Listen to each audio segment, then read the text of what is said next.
Près d'une semaine pleine à parler de la mobilisation de l'opposition à Kinshasa. Après l'épisode de Kianza, les 4 leaders de l'opposition ont ramené leurs revendications au centre-ville de Kinshasa, un sit-in étouffé par la police avec plus de réussites que le week-end dernier. Tous ces événements font beaucoup parler de l'opposition, mais bien sûr de la politique de répression également du pouvoir. Pour en parler, nous sommes avec un communicateur de l'UDPS, cadre de l'Union sacré, Junior Koudoura. Il est également analyste politique et on va parler de cette situation, mais également des élections qui pointent à l'horizon à quelques semaines pratiquement avec cette ambition de Denis Kadima de ne pas reculer.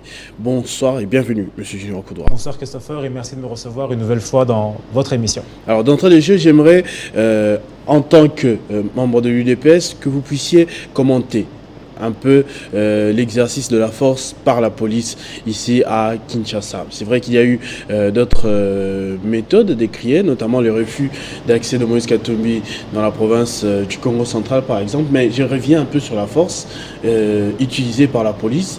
L'UDPS est un parti qui a œuvré dans l'opposition pendant plus de 30 ans et tout le monde s'étonne que ce soit le pouvoir de l'UDPS qui puisse se comporter de la sorte. Est-ce que cet étonnement a lieu d'être? Moi, j'aimerais dire qu'il n'y a pas de répression à Kinshasa et en RDC quand des manifestations se tiennent.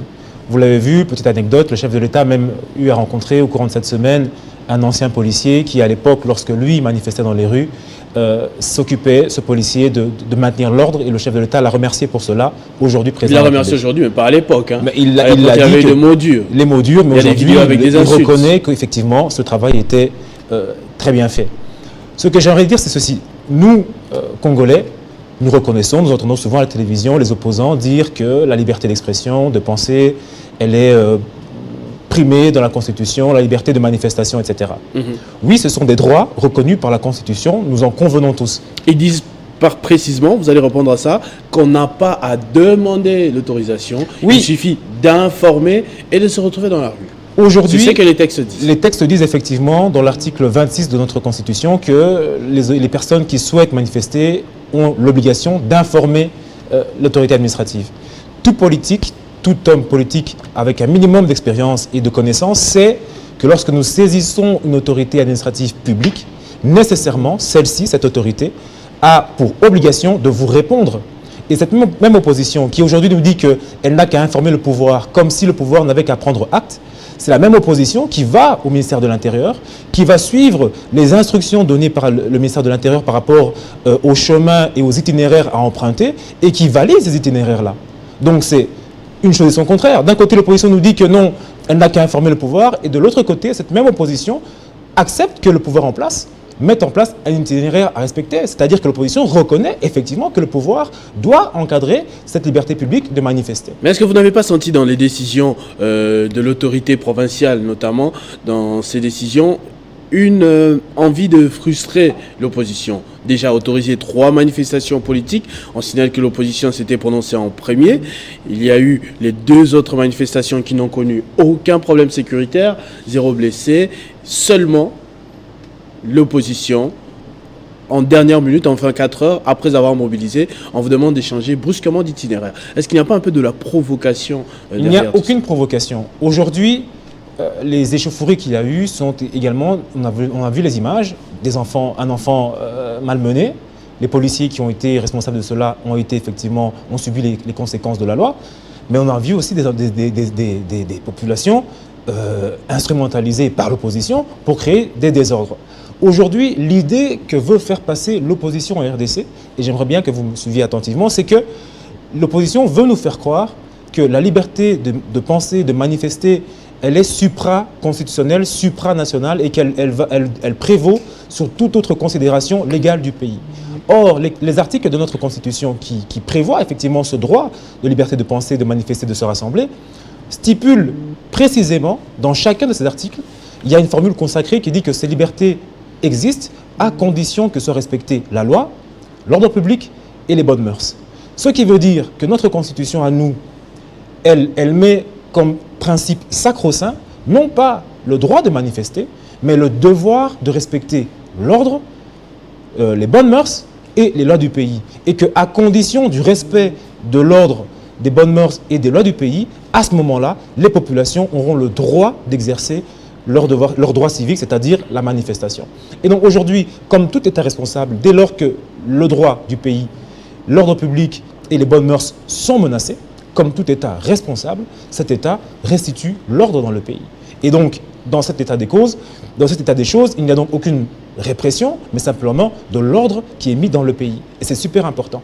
Mais est-ce que on peut dire un peu en quelque sorte que l'opposition actuellement qui dit être étouffée est en train de réussir son coup de toutes les façons? C'est-à-dire qu'il y ait marche ou pas, qu'il y ait une mobilisation suffisante ou pas, mais on a vu la police sortir les muscles. Nécessairement, toute manifestation, qu'elle ait de l'ampleur ou pas, doit être encadrée par les services de l'ordre. Il en va de la sécurité intérieure du pays. Qu'il y ait 10 personnes ou pas, ou des milliers, nécessairement la police est présente. On l'a vu lors de la manifestation ou du sit-in au niveau de la CENI, il y a même eu plus de policiers que d'opposants et de manifestants. Et tout s'est bien passé. On l'a vu dans différentes justement, on dit que ces manifestations. policiers devraient se retrouver ailleurs, notamment parce que le pays a beaucoup de problèmes de sécurité. Il y a des territoires qui sont passés sous contrôle des rebelles. Ces forces de l'ordre pouvaient servir ailleurs, là où on en a plus besoin que devant des gens main vides. Non, nous nous rendons compte que la police prend à cœur la sécurisation de tous les Congolais, opposition majorité. L'opposition saisit la police ou le ministère de l'Intérieur pour dire que nous avons un sit-in. La police prend ses dispositions, estimant que 4 opposants politiques qui se mettent ensemble pour faire un sit-in, ça suppose qu'il y aura des masses. Mais malheureusement, on constate aujourd'hui qu'il y avait plus de policiers que d'opposants. Donc les opposants n'ont pas réussi à mobiliser alors qu'ils sont 4 réunis. Donc vous regardez dans le miroir, vous dites que ces 4 figures ne vous font pas peur. Non, vous qui soutenez Félix Tshisekedi, vous ne pensez pas que ces 4 peuvent lui causer des soucis? Nous ne regardons pas sur l'opposition, nous regardons le préparatif des élections, nous regardons les bases, qu'elles soient mobilisées, nous regardons les partis politiques qui soient mobilisés, que les cadres soient mobilisés, que les prochains candidats se mobilisent. L'objectif, c'est d'accorder au chef de l'État une majorité lui permettant de dérouler son programme et donc de ne pas être dans les mêmes méandres et difficultés qu'il a eu lors du premier mandat, du fait d'une majorité instable. Avant qu'on arrive aux élections, qui est le sujet de revendication, j'aimerais que l'on revienne un tout petit peu sur les acteurs.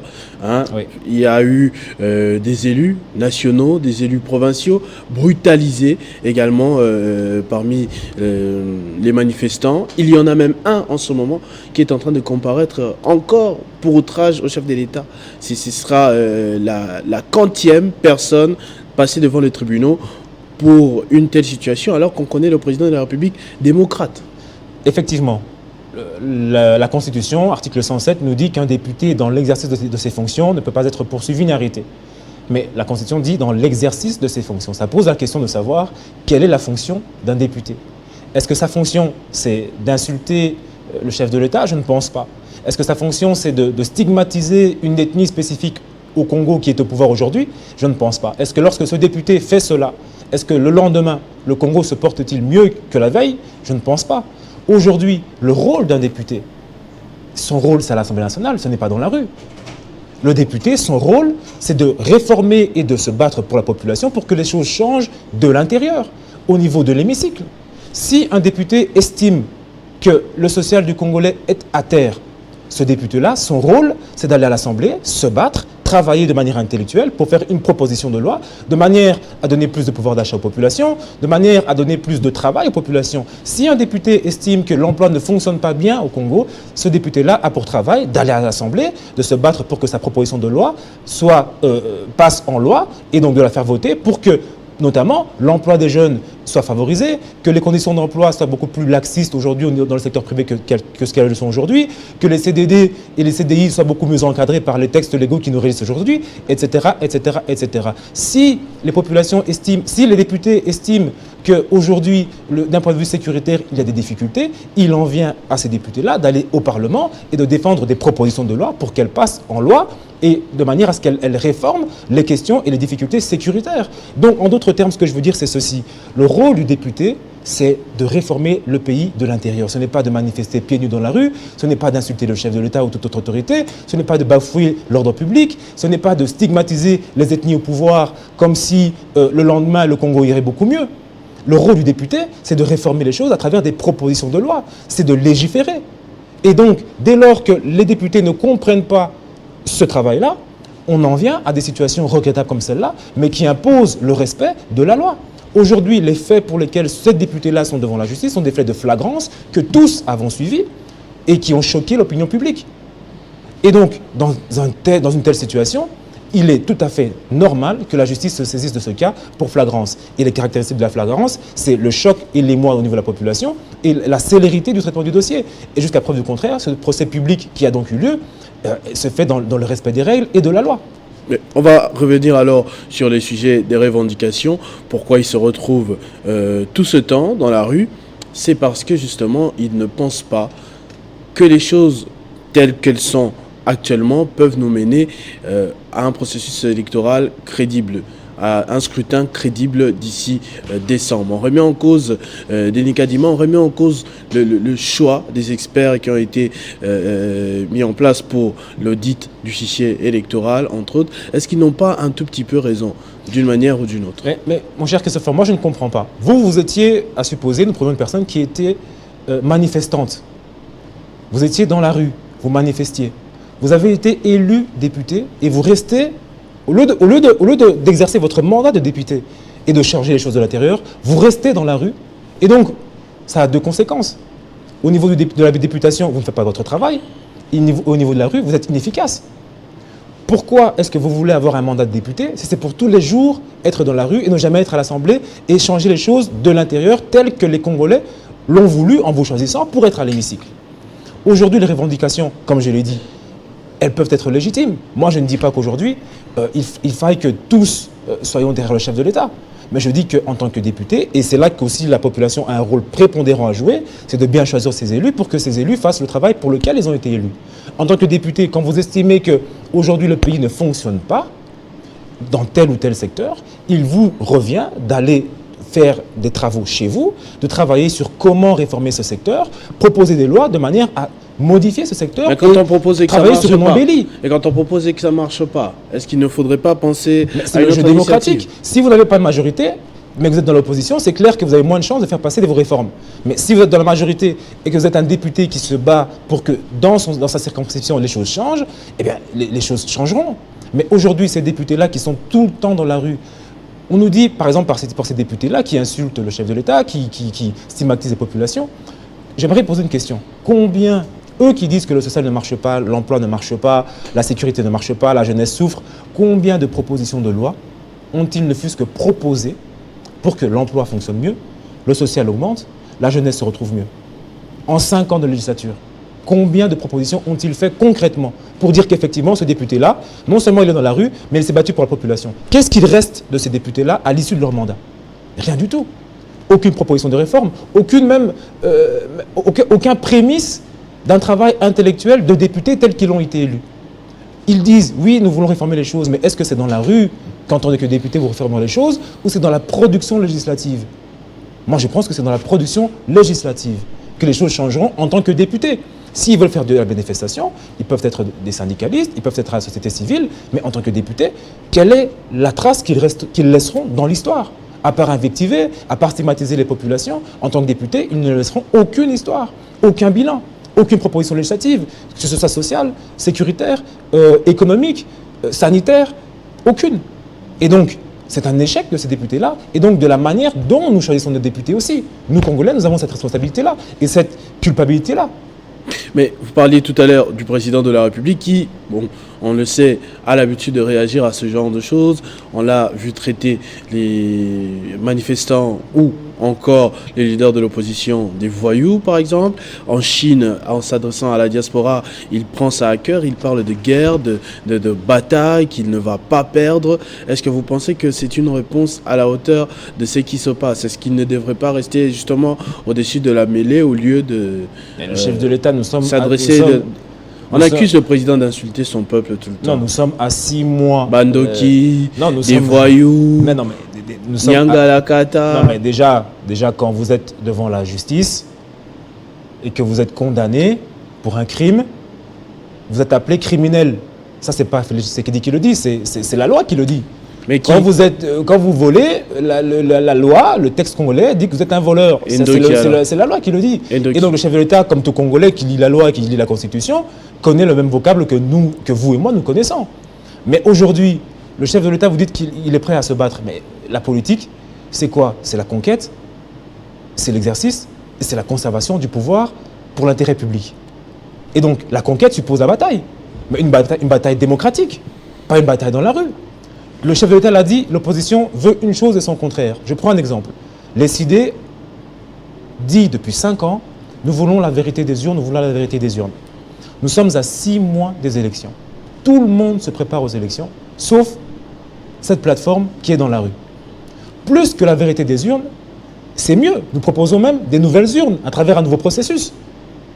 Mais aujourd'hui, nous constatons que ceux qui voulaient la vérité des urnes et qui disaient qu'ils n'accepteraient aucun report dans les élections, à 6 mois des élections, se retrouvent être en train de manifester. Les mêmes méthodes produiront les mêmes résultats, c'est ce qu'ils sont en train de dire. Ils disent qu'avec le tableau mis en place à l'heure actuelle, il n'y aura pas de vérité des urnes. Mais que tout est fait pour un hold-up électoral. J'ai suivi sur une radio de la place un leader je pense, Ensemble, le porte-parole d'Ensemble, qui a dit qu'il n'avait aucun élément chiffré pouvant attester que la CENI et le schéma mis en place par la CENI étaient frauduleux et ne pouvaient pas aboutir à un processus réussi.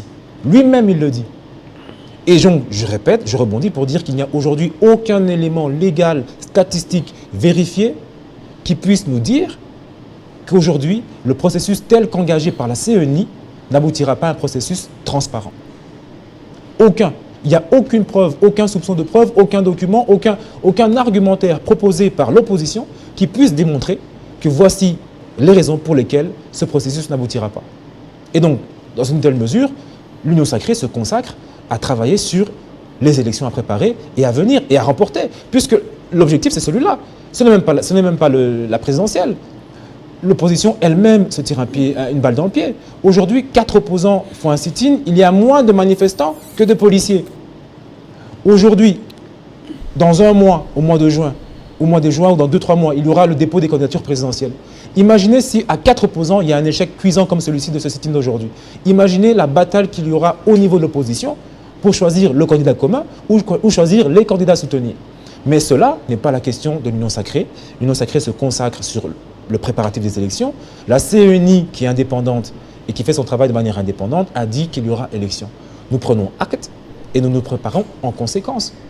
Et cette CENI, ce n'est pas Félix Tshisekedi qui l'a instituée. La CENI, elle est le fait de la constitution de notre pays.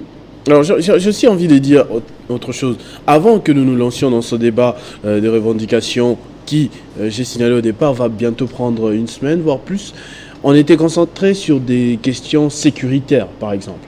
Là, le président de la République est allé, par exemple, en Chine pour un sujet de coopération, mais il y a le pays qui n'est plus entier depuis un certain moment. Il y a des pans entiers du pays qui sont occupés. Est-ce que l'on a arrêté de réfléchir pour le pays des deux côtés, hein? Je ne parle pas seulement du pouvoir en place, même de l'opposition, et on veut à tout prix accéder à la magistrature suprême. Aujourd'hui, la question, c'est un dilemme, la question des élections nationales, elle est fondamentale. Si le chef de l'État n'avait pas fait les élections, l'opposition aurait dit, il y a glissement. Deuxième chose, pour le chef de l'État, ça aurait été un second mandat ou un glissement ingérable parce que l'ingérence occidentale, parce que des demandes de dialogue et donc de partage de pouvoir au niveau de l'opposition, parce qu'on aurait été de crise en crise, etc., etc. Les efforts qui sont faits au niveau de l'Est du pays sont faits pour protéger l'intégrité territoriale de la RDC. Entre-temps, de par le fait de la Constitution, nous sommes contraints d'organiser les élections coûte que coûte parce que la Constitution nous l'oblige. Le chef de l'État étant garant de la Constitution et respectueux des textes, s'efforce de le faire à tout prix, quand bien même il n'y aura pas une élection parfaite parce qu'il n'y en a jamais eu, que ce soit en Afrique ou en Occident.